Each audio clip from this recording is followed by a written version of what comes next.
Hello and welcome back or welcome to the channel. I'm Loudguns, and with IAE nearly upon us, I thought it was time to make a video talking about something that's been going around in my head for a little while now. And that's what will realistic crew requirements look like in the future, asking the maybe uncomfortable question of whether you can crew a certain ship. Apologies in advance if my voice is a bit scratchy or shaky, I'm still recovering from a really annoying cold, and usually I'd just put off making a video while I get over it. I think this is a really important topic of conversation ahead of the sales. So if this sounds like an interesting topic, then grab a cup of tea while I roll the intro, then let's get into it.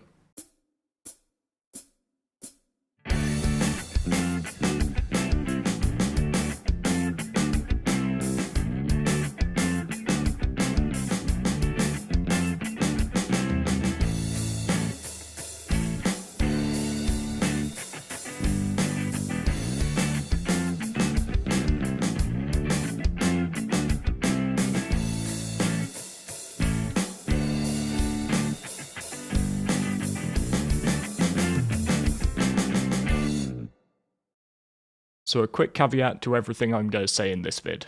I don't care how you spend your money. If you want a Kraken, then by all means go and buy a Kraken, if you can win the F5 wars that is. And I know that some people spend their money purely holistically, just because they want to fund the project and see Star Citizen become a reality. But I don't think I'm going out on too much of a limb when I say that most people are probably buying ships because they want to get something they really like, and that gives them a leg up, a head start whenever the game goes live. Or maybe it's because you want a prize ship in your hangar, just for when wipes happen. So because I think this represents the majority, we're going to come at this discussion with the assumption that you're in the latter camp. You're looking at what ships to buy for cash with a view to getting some value out of your hangar. But where Star Citizen clearly differentiates itself from other space-themed titles like EVE Online and Elite Dangerous, is that the bigger the ships get, the higher the crew requirement goes. And unlike in those games, you're not a commander of a ship in Star Citizen with NPCs or AI filling in the blanks. You're a physical representation of an individual crew member, and you're going to need others filling out the other seats in your ship if you want to get the most out of it. There are plans for AI crew, which we'll come onto a bit later in this video, but for the foreseeable future at least, you're going to be reliant on other human beings. Right now, there are a lot of ships that people will use solo despite their multi-crew status, because there's very little in the current game that will punish you for it. The Drake Corsair is a great example of this. As a solo pilot, you lose the turrets on the Corsair, meaning you'll give up a total of 6 size 2 repeaters, and that's about 1650 sustained DPS with the stock loadout.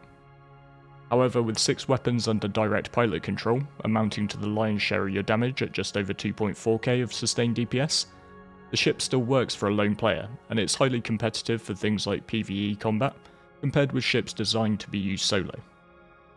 Similarly, multi-crew industrial ships like the Argo Mole are competitive versus their solo counterparts like the Misk Prospector.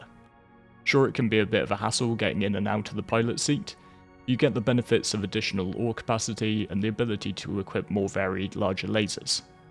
Mole enthusiasts and Prospector enthusiasts can argue till the cows come home about which is better for a lone operator, but it's impossible to argue that the Mole can't be used by 1 or 2 people, as opposed to the listed crew of 4.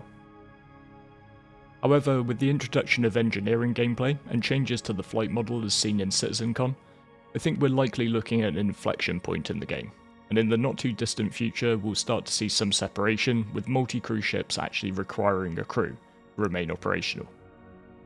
So in this video, I want to take a look at a few of SC's ships and try and break down what I think a realistic crew complement would look like. But before we get too deep into that, I just want to segue quickly into talking a bit about NPC crewmates. So as mentioned earlier, NPC or AI crew is an intended feature in SC, but one that appears to still be quite some time off. They came up during CitizenCon panels during the flight combat discussion, but clearly it's not much further along than the ideas phase. So there's a fair degree of speculation in what I'm about to say, but until we see a better performing AI crew in practice, I think we have to go off what we've seen in Star Citizen and in other games. So I think it's safe to assume that AI crew will be useful in fairly simple binary roles, such as turret gunning, that don't necessitate communication. A target is either hostile or not hostile. They either pull the trigger or they don't, they hit the target or they miss. Designating targets would likely fall to a gunnery officer within ships that have the capacity for it, allowing you to focus fire from NPCs. Personally though, I doubt that NPC gunners would ever exceed the capabilities of humans at the top end, and you do lose an element of informational exchange. So for instance, we ran a Hammerhead team in the Scarlet Apex distortion race a couple of weekends ago, and the gunners weren't there to simply pull the trigger, they were also extra sets of eyes for the pilot. However, where I think CIG are going to struggle to make NPC crewmates useful is in more nuanced positions. For instance, I doubt having watched the AI fly that anyone will really want to entrust the pilot seat of their prize ship to an NPC.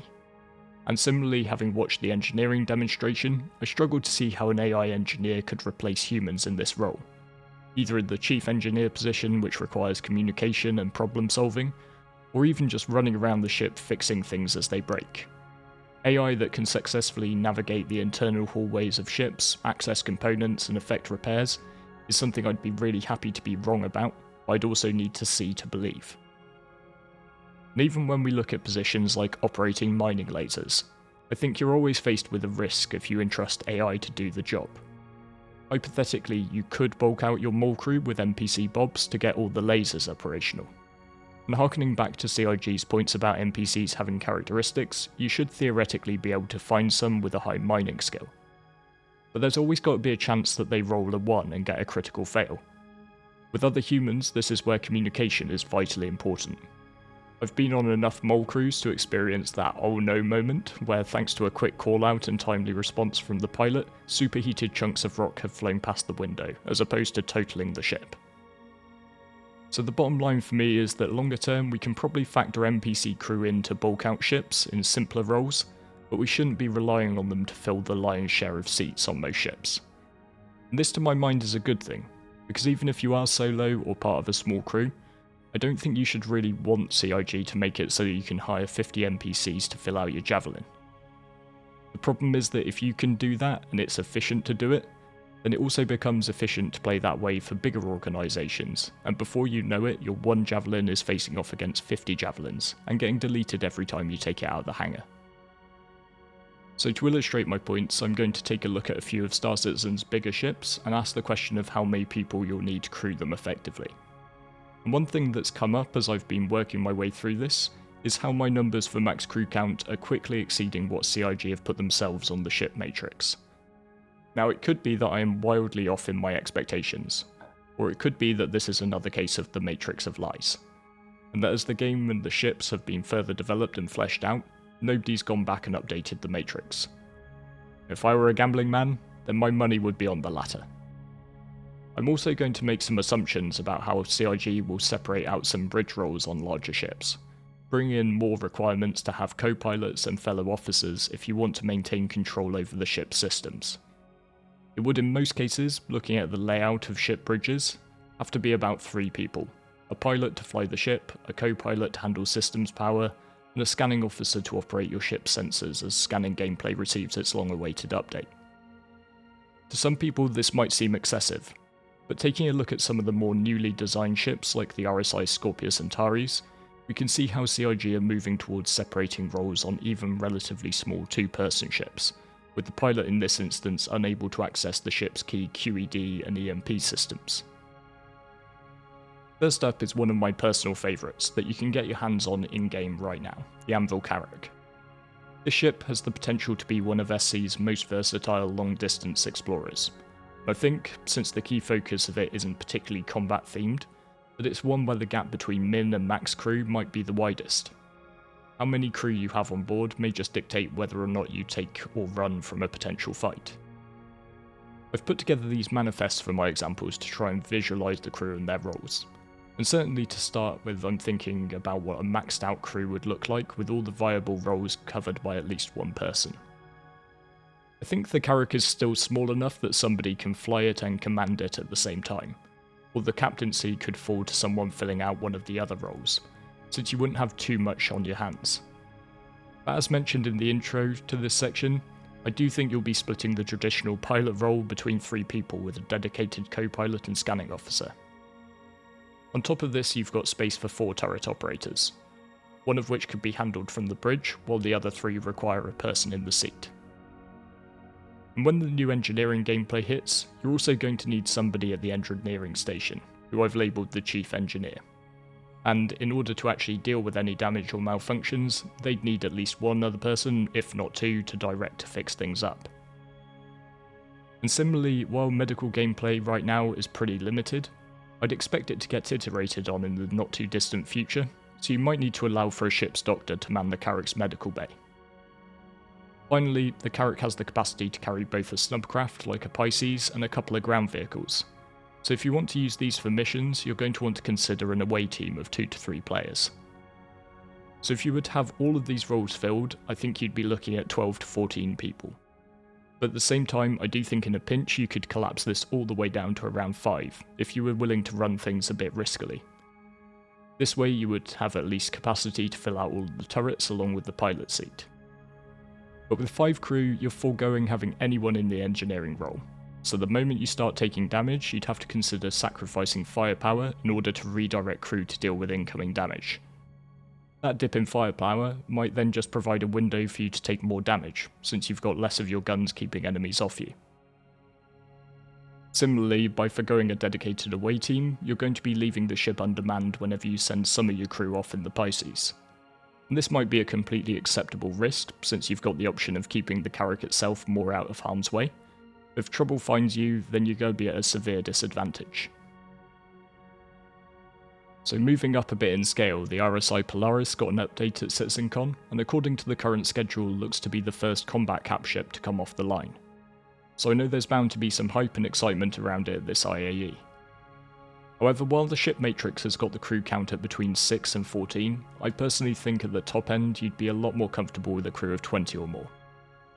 When you're getting to this size, I think you're going to want a dedicated captain, whose sole responsibility is actually leading the crew, delegating more specific responsibilities so they can coordinate the ship's capabilities.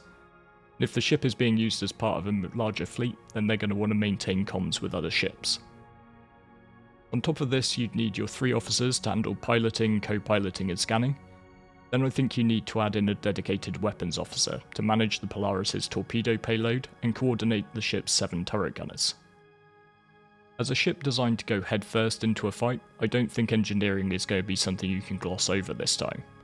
You're definitely going to need that chief engineer to manage systems, and they're going to want help in the form of at least 2 if not 3 engineers given the size of the ship and the time it might take to get from one damaged site to another. Polaris also has a hangar that looks capable of accommodating an escort fighter like the RSI Scorpius. If you want to get the benefit of this to shield you from any enemy bombers, you'll need to bring 2 crew on board to crew that ship as well. Notably, I don't think that the ship matrix on the RSI site ever factors in ships that your ship can carry.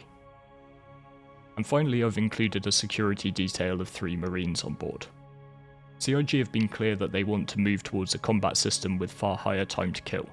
So as we see capital ships enter the game, I reckon there's going to be a far higher likelihood that your ship is damaged and disabled as opposed to getting destroyed outright. Obviously when this happens, priority number 1 is going to be fixing the ship back up so you can escape or get back in the fight. But while this occurs and you are dead in the water, you're going to be highly vulnerable to boarding actions, and having some crew members dedicated to repelling enemy assaulters could be invaluable. Again, your crew from other positions could double up and fill this role in a classic all hands prepare to repel boarders situation. But it's all a trade-off. If your crew are fighting, they're not fixing. Conversely, if you successfully disable an enemy ship, then you may need to send some of your crew across to deal with the survivors to prevent them getting back up again. If these crew are taken off your other positions, you're going to be lacking contingency if you get ambushed by your target's backup. Again, you might disagree with me and think I'm factoring in roles that are not necessary to the functioning of the ship, but even if I were to strip back the roles, I can't see how CIG got to a minimum crew of 6 for this ship. At that sort of level, you're going to be having to give up a lot of the ship's firepower and angles of coverage with a good few turrets left unoccupied, and you'd be needing to take a big risk in terms of engineering cover. And finally, I think it's worth picking out one of the 3 truly massive cap ships that have been announced so far. I decided to pick on one which really left me scratching my head when I read the ship matrix's max crew figure of 10 people. The Kraken stands out as the main carrier offering within Star Citizen. And when I do my Getting Organised series, it's the one that forms the flagship of most of my 100-person org fleets, given the versatility and power projection that having a carrier brings to the table.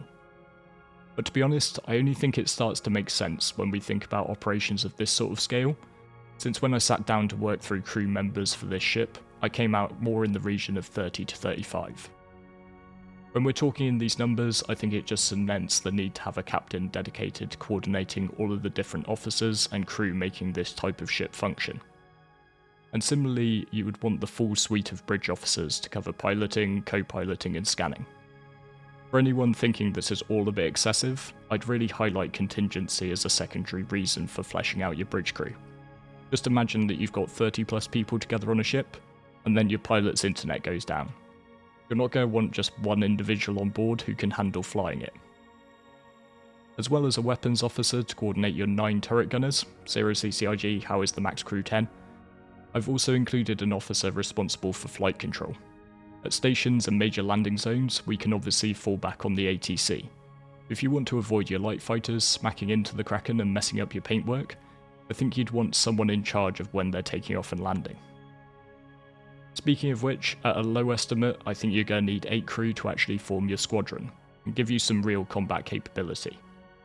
Having seen what some people have managed to cram into a Kraken, or onto a Kraken, in tools like Starjump Fleet Viewer, I hasten to add that I think I'm lowballing this number, and you could potentially have far more in this element.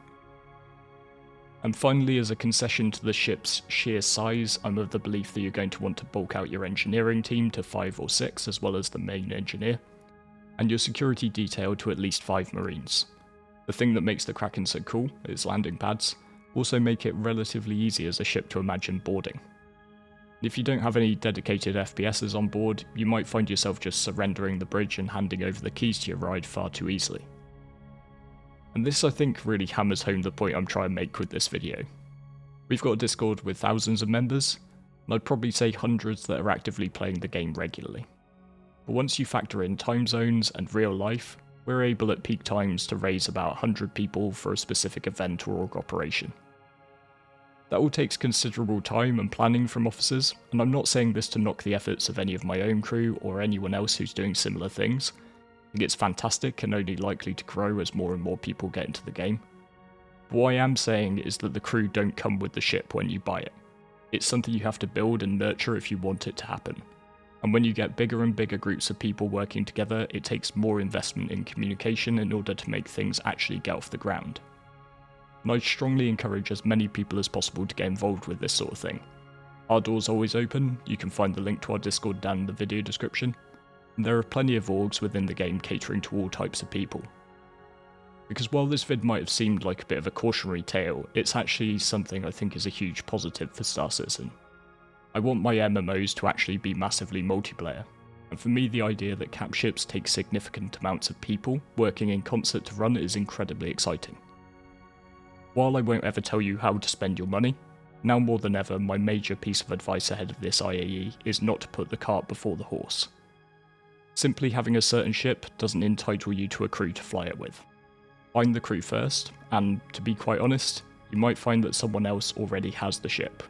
Or you might find the idea of grinding for that ship in game with 30, 50, 100 people a lot less daunting.